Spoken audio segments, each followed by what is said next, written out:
Bonjour à toutes, bonjour à tous. Les jeunes ont la parole. C'est le nom d'un projet initié en 2016-2017 dans la région de Liège par Vidéographie. Vidéographie, c'est une très ancienne émission de la RTBF qui s'est toujours consacrée à l'expérimentation. Et l'équipe de Vidéographie est partie à la rencontre d'une centaine d'élèves âgés de 11 à 17 ans pour leur proposer de réaliser un court-métrage. Alors, ils ont tout fait de bout en bout, ils l'ont rêvé, ils l'ont imaginé, ils l'ont scénarisé, et puis ils l'ont mis en scène. Certains ont joué devant la caméra, d'autres étaient dans l'équipe derrière la caméra. Ils ont fait tous les métiers, de l'ingénieur du son à la script, et ils ont ainsi découvert vraiment l'envers d'un média. Ils ont découvert que derrière toute production audiovisuelle, évidemment, il y a une intention, un discours, et puis un langage aussi. Je vous invite pour revoir ces films, à vous rendre sur le site de Vidéographie, vidéographie avec un s.be, sur la page Facebook aussi de Vidéographie, mais aussi sur le site Ovio, sur la plateforme Ovio de la RTBF, afin vraiment de découvrir l'ensemble de ces films et puis de les partager, car vous allez le voir, ils sont remarquables. Et je vous invite tout de suite à regarder un film issu de cette collection, un film intitulé « La langue de l'arbre ». Alors c'est une vidéo qui prend la forme assez touchante d'une fable.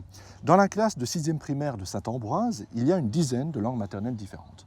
Et du coup aussi, quantité d'histoires personnelles différentes, de manières de voir le monde totalement différentes. Alors l'histoire du scénario, l'idée de base, elle est toute simple. Et si on imaginait qu'il existe quelque part une mémoire de tout ce monde? Et si on imaginait qu'un arbre centenaire, un arbre qui aurait tout vu, tout entendu, soit capable, soudainement, de parler toutes les langues du monde?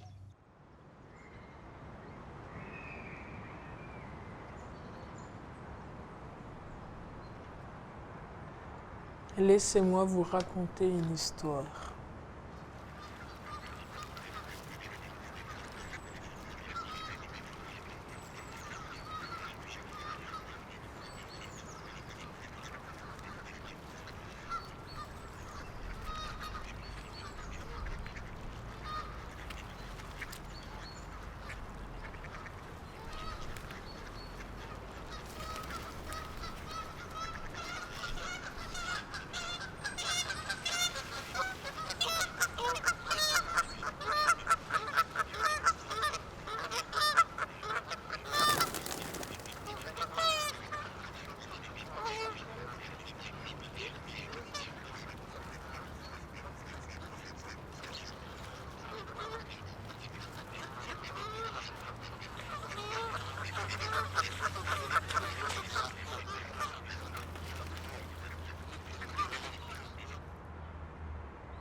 Hi hi hi.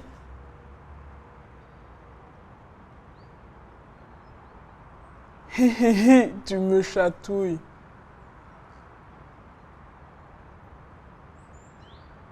Mais ce n'est pas possible. Je vois que tu veux aider les petits oiseaux. C'est une gentille attention que tu as là. N'aie pas peur, je suis un arbre un peu différent. Assis-toi confortablement à mes pieds et ouvre les jolies oreilles que tu portes si fièrement, d'un bout à l'autre de la tête. Il y a très très longtemps, tous les arbres partageaient leur sagesse aux petits et aux grands. Vois-tu, si l'homme a la chance de pouvoir parcourir de grandes distances, nous les arbres avons le pouvoir de traverser de très longues périodes de temps. Ainsi, nous étions les protecteurs de l'histoire. Nous aidions les hommes à lutter contre l'oubli et à éviter de commettre les mêmes erreurs de génération en génération. Nous avions tous notre petite spécialité. Savais-tu que les platanes sont très forts pour raconter des histoires drôles? Les cypresses parlent très bien l'anglais et le perse. Les tilleuls, quant à eux, sont incollables dès qu'il s'agit de sport. La vie était douce et paisible. Nous passions nos journées à raconter des histoires, à donner de nouvelles perspectives à l'actualité, à partager des légendes. Do you want to hear a story? Once upon a time, there was a little boy.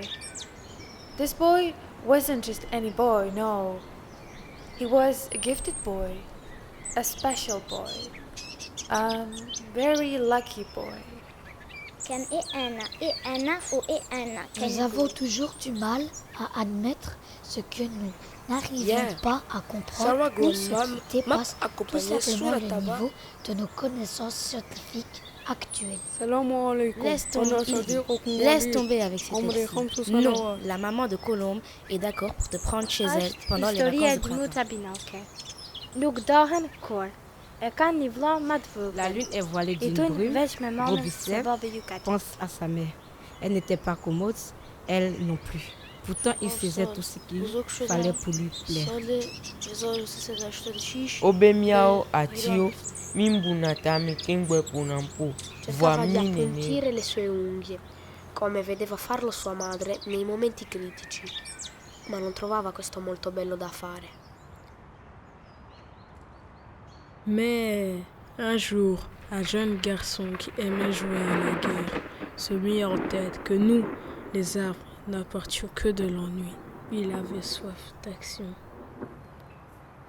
Une nuit, pour semer la discorde, il abattit le plus vieux et le plus sage des arbres. Il le transforma en petite bûche et le disposa sur le sol. Les bûches formaient des mots. Les mots formaient des phrases. Ces phrases menaçaient toute la forêt et son savoir. C'est ainsi que le silence régna pour toujours parmi les branches et les feuillages. Enfin, sauve-moi. Moi, au fond, je n'ai jamais perdu espoir. J'ai attendu que quelqu'un de bienveillant réveille ma parole.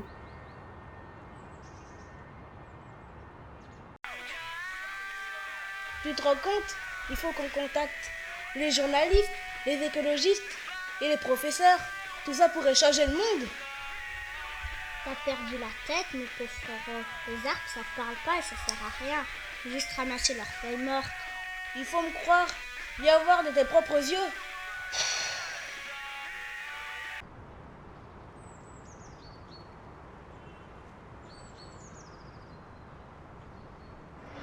Cet arbre est sûrement dangereux. Il est trop différent des autres arbres. Ce serait mieux qu'on le transforme en cure-dent pour lui montrer qui est le chef. Je me souviens de toi. Je me souviens de toi avant que la peur ne guide tes actions.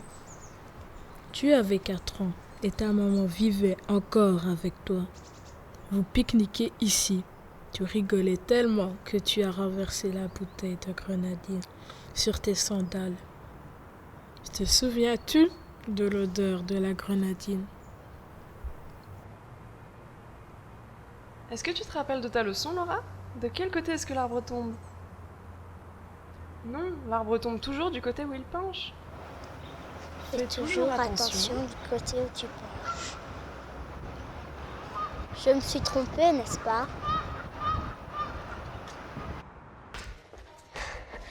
Dépêche-toi, gros paresseux, faut qu'on prévienne tous les copains.